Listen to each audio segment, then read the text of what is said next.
बहू दाल बाटी चूरमा वाली।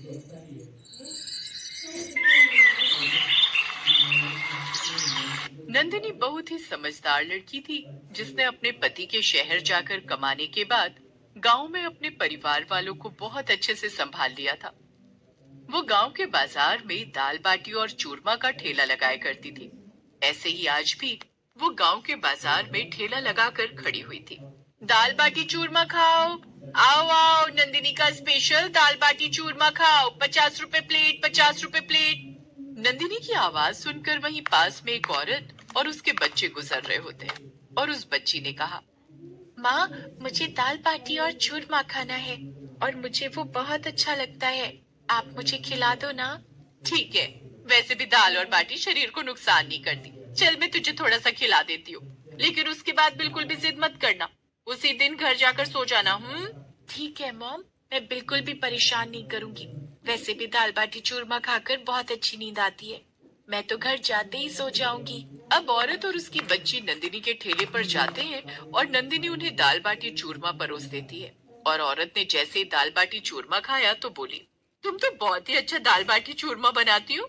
मुझे तो लगा था कि ये ठेला सिर्फ नाम से ही चल रहा होगा, लेकिन तुम्हारे हाथों में तो सच में स्वाद है। बहन जी, मुझे ये दाल बाटी चूरमा बनाना मेरी सासू माँ ने सिखाया है। जब मैं शादी करके आई थी तब मुझे ये सब कुछ बनाना नहीं आता था, पर मेरी सास को बहुत अच्छा बनाना आता था। फिर मेरे पति शहर काम करने चले गए तो मैंने इसी का ठेला लगाने का सोचा। अगर तुम इतना अच्छा दाल बाटी चूरमा बनाती हो तो तुम्हारी सास कितना अच्छा दाल बाटी चूरमा बनाती होंगी। मेरे हिसाब से तो तुम्हें घर संभालना चाहिए और तुम्हारी सास को ये ठेला लगाना चाहिए। नहीं नहीं, आप कैसी बात करते हो? मैं इस घर की बहू और बेटी दोनों हूँ। अगर मेरे रहते हुए मेरी सास यहाँ पर ठेला लगाएगी तो मेरे लिए तो ये बहुत बदनामी की बात होगी। वैसे भी इस उम्र में उन्हें आराम करना चाहिए। तुम बहुत अच्छी हो और तुम्हारे माता पिता ने तुम्हें बहुत अच्छे संस्कार दिए हैं। अच्छा, मैं चलती हूँ। अब नंदिनी ऐसे ही सुबह से शाम तक ठेला लगाती है और उसके बाद रात के समय ठेला लेकर घर जाती है, और उसकी सास खुद ही ठेला लगाने के लिए चली जाती है। वहां पर कई सारे लोगों की भीड़ देखती है और कहती है, यहाँ पर तो बहुत सारे लोग हैं बाजार के अंदर, लेकिन कोई भी दाल बाटी चूरमा खाने के लिए आ नहीं रहा। ना जाने नंदिनी रोज यहाँ पर ठेला लगाकर कैसे मेरा पेट पालती थी। मेरी दाल बाटी चूरमा बेचने वाली बहू ने तो बहुत मेहनत की है। सौभाग्य ने सोच लिया था कि अब वो भी ग्राहकों को अपनी तरफ आकर्षित करने की पूरी कोशिश करेगी, और उसने अपने ठेले पर खड़े होकर आवाज लगाई, आओ आओ, दाल बाटी चूरमा खाओ और दाल बाटी चूरमा खाओ, 50 रुपए प्लेट, 50 रुपए प्लेट, मत करो लेट, 50 रुपए प्लेट।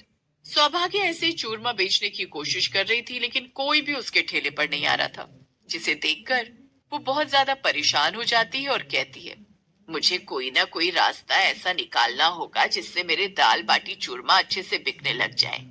मैंने ही बहू को ये बनाना सिखाया था, लेकिन मैंने इसे बेचना कैसा है, ये तो कभी बहू से सीखा ही नहीं।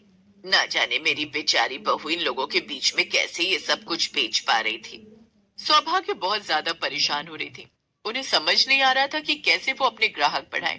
तभी उनकी नजर सामने भल्ले पापड़ी का ठेला लगाने वाले विनोद पर जाती है, जो कि लोगों को आवाज लगा रहा था, आओ भल्ले पापड़ी खाओ, स्वादिष्ट भल्ले पापड़ी, 30 रुपए प्लेट, 30 रुपए प्लेट, भल्ले पापड़ी खाओ, ठंडी ठंडी भल्ले पाप। ये सब कुछ देखकर सौभाग्य को एक सुझाव आता है और उसने कहा, लगता है अपनी बहू की मदद करने के लिए मुझे भी कुछ ऐसा करना पड़ेगा। वैसे भी मेरे बेटे को गए हुए 2 महीने हो गए, अभी तक उसने कोई पैसे नहीं भिजवाए हैं, और इसी दाल बाटी चूरमा के ठेले से ही हमारा घर चल रहा है। अब सौभाग्य ने भी अपना दिमाग लगाया और सब लोगों के सामने आवाज लगाने लगी,